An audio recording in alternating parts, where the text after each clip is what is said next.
What's going on, Lions fans? Welcome to the Pride of Detroit YouTube channel. My name is Miko, joined once again by my guy Morgan Cannon, and this is your go-to place for all things Lions related. That includes news, updates, analysis, and so much more. Morgan, today we are going to be taking a short little break from our all-22 film breakdowns that we've been doing of the 2025 draft class. So far, we've been able to talk about Tyleik Williams as well as Tate Ratledge, which PSA announcement, for those of you who haven't seen the Tate Ratledge film breakdown, definitely go check that out. But for those of you that have already seen it before and you were probably wondering, like, why did they re-upload this video? We had some minor issues with some copyright things, but again, we had to basically take that video down, make some edits, get a new version up. So again, if you have not gotten to at least take a look at the Tate Ratledge video, I highly suggest that you do. Sure. I think, it's a lot of really good insight in terms of what he's going to be bringing to the Lions on the offensive line. So yeah, short little PSA on that. But today we are going to be talking about a topic that, Morgan, we addressed a couple weeks ago when the news first broke, which is the Kirby Joseph contract signing. When that news first broke, all we had were the initial numbers, a 4-year deal worth $85 million. Obviously, we kind of did some just simple math of like breaking down what that could look like year to year, which it roughly broke down to like 21 million. But we knew at that time the contract wasn't going to be that plain and simple. NFL contracts are rarely ever that simple.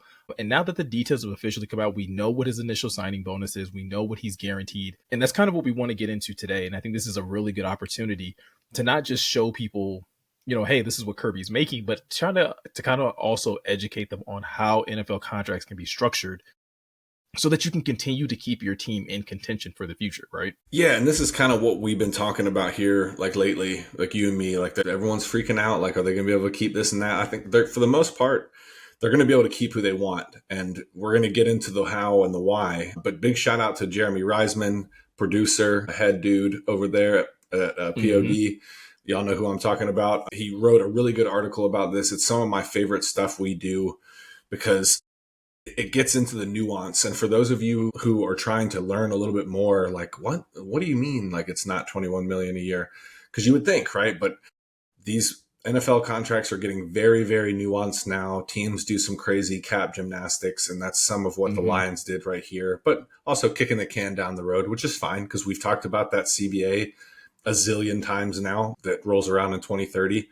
So there's gonna be some changes afoot in terms of dollars and cents. But yeah, it's a good opportunity to just learn more about the salary cap. If you're familiar with the channel, this is something we've tried to do more of lately. Both Jeremy and Eric Schlitt are both very, very knowledgeable with the cap. I've done my own trying to learn about it. So is Miko. They're both great resources. But yeah, hopefully you guys are ready to learn a little bit because this is we're going to try to make it as simple as possible. Got the link below for Jeremy's article. Like if you want to have that open and then listen to us, that might work. Yeah. Because it's complicated, but you'll see how the Lions are going to have kicked the can down the road and made things a little bit more palatable and everyone can calm down, right? Right, Miko? Yeah, absolutely. I think absolutely like opening up that article and being able to at least look at the chart that Jeremy put together, because if you're anything like me, if you're a visual learner, being able to see what he put together, as like Morgan said, as we kind of walk through it and talk through it, I think will make it that much easier to understand, because that's exactly how I had to do it when we were talking about the last contract extension that the Lions handed out. And I needed you and Eric to kind of like walk me through step by step to kind of really grasp what was happening. I think that was with the DJ Reed contract. So today we'll be doing that for Kirby. So Morgan, I'm going to kick it over to you just so you can kind of get us started and just understanding the basic, I say that in quotes, right? The basic part of Kirby's contract that he just recently got. Yeah, so we talked about the 4-year extension, okay? And a couple things to know, if, sorry, you guys can skip past this if you don't want to, but if, you've been here for a little bit, because we've talked about like guaranteed money and like what that means. So a big chunk of what makes up like the guaranteed money, when you see like news pop up, like Kirby's was 4 for 84, right, Miko? Or for 85.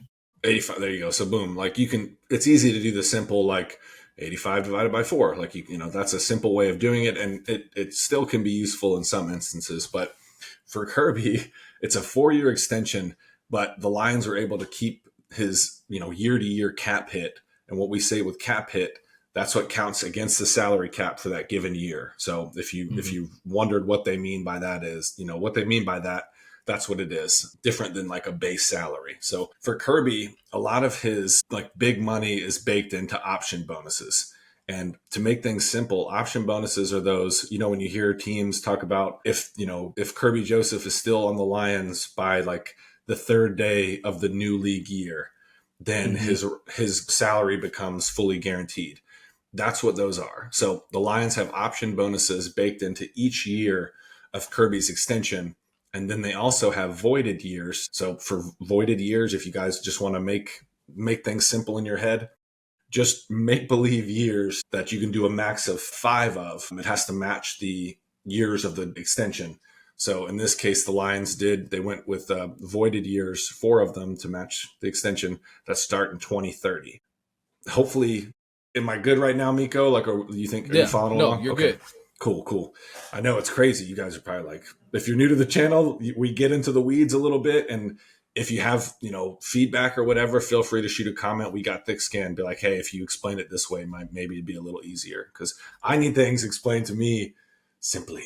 You know what I'm saying? Yes. As simple as possible. And like I said, like that's where I think that's where like having the visual up will be helpful. But I'll also probably in this video will make sure that I have like the actual visual that Jeremy used, and I'll just throw that up so that we can also you can kind of reference that as well if you're, not someone that can have 2 different screens up at the same time.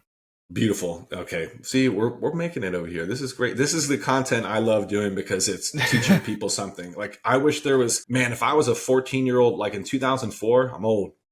And like there was content like this teaching me about how to been soaking this up, man. Like, the best food, come on, man, that would have been dope. I'm getting on a tangent here. So to make things simple, you can look at the graphic we have on the screen. 2025, his base salary, we call it 4 million, 3.8. 2026, 6 million against the cap, 9 million in 2027, 13, 2028, and then it jumps up to 18 in 2029. So that is very reasonable for a first team all-pro safety that just is 24 years old, just nabbed 9 interceptions for a team that won 15 wins, working against a whole lot of injuries. So essentially the base salary stays under 2 million because the Lions have replaced most of his like year-to-year earnings with those option bonuses. So this is a lot of the time like how teams will restructure a contract. They'll convert salary. If you watched our Myles Garrett video, that's why the Browns were in trouble with the Myles Garrett contract, because they had already finagled the what out of that contract. So that's why he was really difficult to trade. So, but sorry, this is what we mean when teams convert salary to option bonuses. They're making that money guaranteed, which that money is going to be paid out unless something were to happen that violates the terms of the contract. But yeah, hopefully this makes some sense. And yeah, Miko, I'm gonna let you talk because I've been rambling.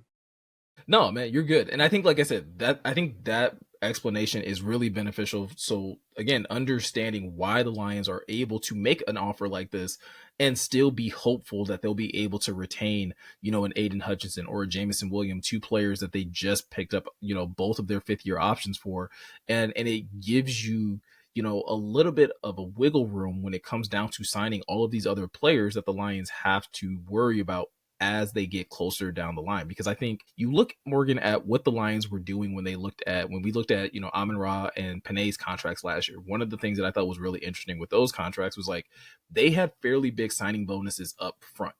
Kirby doesn't quite have that, and what the Lions are doing instead is like what you said, they're using those option bonuses instead to kind of give them that flexibility so that they don't have to have such hard cap hits, every single year for the next few years, because they've already kind of done that when you talk about Amon-Ra, Panay, and even Jared, which are guys that are probably going to have to restructure their deals at some point in time in the near future as well. Yeah, Jared jumps up crazy here in a couple years, but they'll restructure that and kick the can, add some voided years. And this is what teams do to keep these windows open for so long. It's why the Saints are kind of paying the piper now. They were, a ton of dead money. You have to eat your food here and there, but that's future Lions problems. There's going to be things to do, like we talked about the new CBA. Now, to talk about some of the downside of this contract, to make it simple, all of those voided years, right? We talked about that. So that signing bonus is spread out over the duration. It's a $31 million cap hit that would come due in 2030 if Kirby Joseph wasn't extended or the contract was altered. So the Lions obviously aren't going to let that happen. You Mm-hmm. know, a 39 million, excuse me, $39 million cap hit. You're not going to do that because it's someone that's not going to be on your team. You're not going to pay $40 million for someone not on your team. So it'll get reworked. And if they were to rework it, they can keep that money, that $4.7 million a year for that, spread out over the duration of those voided years.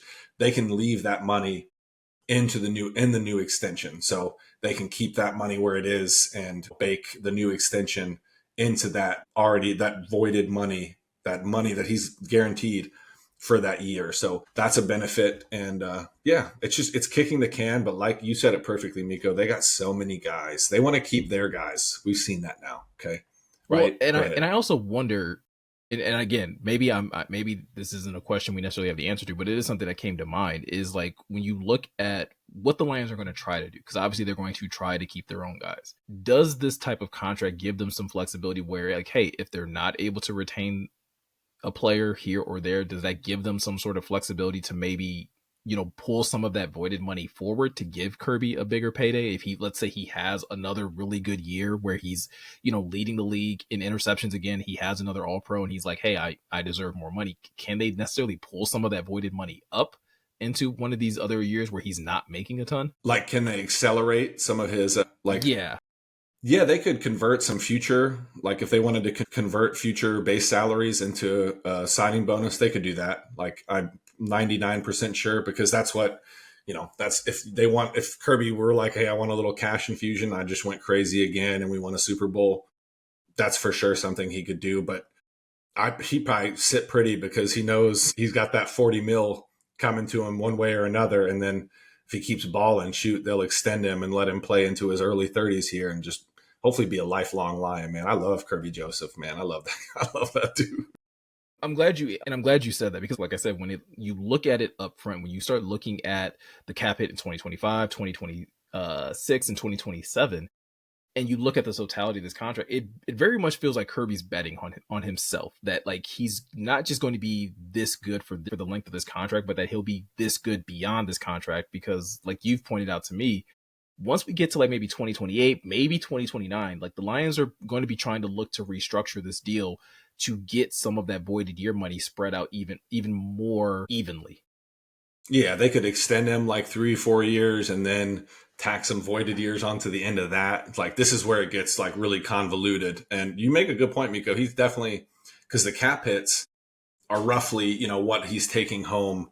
Plus, like, there's little caveats we aren't privy to, right? Like, Jeremy mentions the game day roster bonuses. So that's like tacked on to his game check, I'm assuming, if he's active for like that game day. So there's little things like that where he can obviously increase his earnings. And that's why he probably signed a contract like this, because you have to have those details to have that offset. But at the end of the day, he's smart too, because if he keeps his nose clean and does what he's supposed to do, he's getting 40 mil guaranteed, so Yeah. I'm sure that makes him sleep better at night too. And it's interesting. I'm glad you brought that perspective because he's definitely betting on himself because he nabs a couple more all pros and becomes like the one of the leaders, him and BB and hopefully Terry on in the back end. You're looking at hopefully a lifelong Lion and someone who can get another payday in the future, like you said, 28, 29, spread that cap, that 40 mil out a little bit. And like you've pointed out, right, with the CBA being renegotiated in 2030, like then that also gives you more flexibility and things like that. So with that in mind, looking ahead and looking at the future of the Detroit Lions, as they, like we stated earlier, they have a couple players that are coming down the pipe that are also in line for pretty substantial pays. When you talk about Aiden Hutchinson probably resetting the market when it comes down to what you pay an edge rusher, you talk about Jamison Williams potentially being in the running for a big contract as a wide receiver too on this team. And then not too long after that, you have both Jahmyr Gibbs, Jack Campbell, Sam Laporta, Brian Branch. Like that's a number of guys, Morgan, that are at least going to be in line to get paid and have at least to this point performed at a level where they could be in line for record breaking type contracts. How does a contract like this that Kirby's getting kind of give you a little bit of hope that, like, hey, the Lions can still continue to keep this group somewhat together. You see the gymnastics, right? Like this is how teams like, the Eagles of late because Howie Roseman's drafted incredibly, and they've largely retained a lot of their dudes because he's really good at, I'm sure he has a whole staff under him and he gets the credit. But you see with like this explanation, Jeremy's article, how teams can be creative with the cap. Are they going to lose guys here and there? Sure. They would probably like to keep Iffy this offseason or Zeitler. Mm-hmm. But at the end of the day, they're like, okay, are you core? Like, are you one of the pillars? That's the verb or the noun they like to use. So yeah, I think it's something that you just have to, see that it can happen if they want it to happen, because they can do so much, crazy stuff with this cap. And it's a good example. It's not to the Myles Garrett example. We spent like 40 minutes breaking that thing down on the video. So this is a little more clean, thank goodness.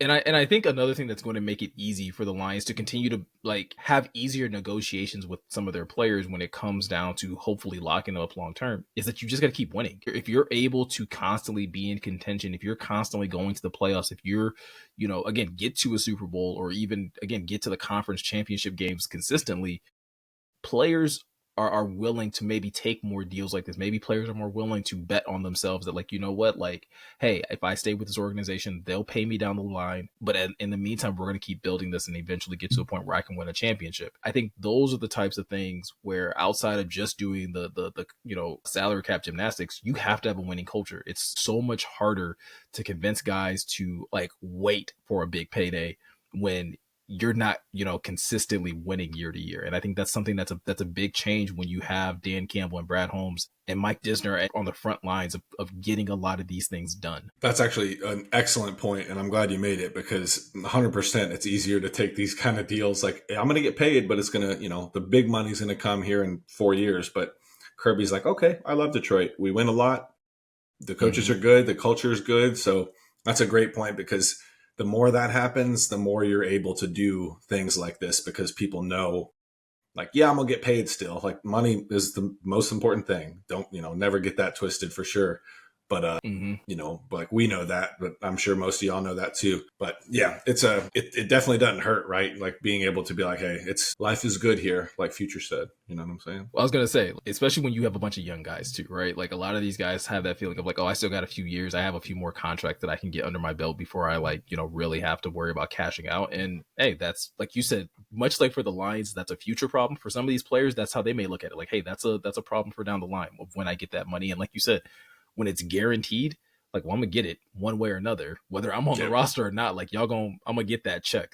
I think this was really helpful, and hopefully you guys as the audience found it really beneficial in terms of understanding like what goes into Kirby's contract, how it actually impacts the Lions, and what it will actually do when it comes down to them having to re-sign players down the line. It doesn't hamstring them nearly as much as I think people thought it would. Just like Panay and Amon-Ra and Jared's contracts last year didn't necessarily mean doom and gloom for every other player that's going to get signed. But the Lions are going to continue to make deals. They're going to continue to find ways of keeping those pillar players that Morgan talked about. And it's going to be interesting to see how they go about doing that. But if you want to stay locked in, if you want to be able to continue to follow along with what is happening with the Detroit Lions, you can always do that by checking out prideofdetroit.com. Like we stated, we are going to link Jeremy's article in the description of this video. So if you want to be able to read it for yourself, get another look at how the numbers break down, what those option year bonuses look like for year to year, definitely go check out that article over on the website. And if you want to stay locked into all of the video content that we're doing over here on YouTube, all you have to do is hit that subscribe button, hit that notification bell. Those things not only help out our channel, but it makes it easier for you guys to be notified when we go live over here on YouTube, as well as when we upload new videos each and every week. So with all of that said, I'm Miko. He's Morgan. Thank you guys for taking the time to watch, and we'll catch you guys in the next one.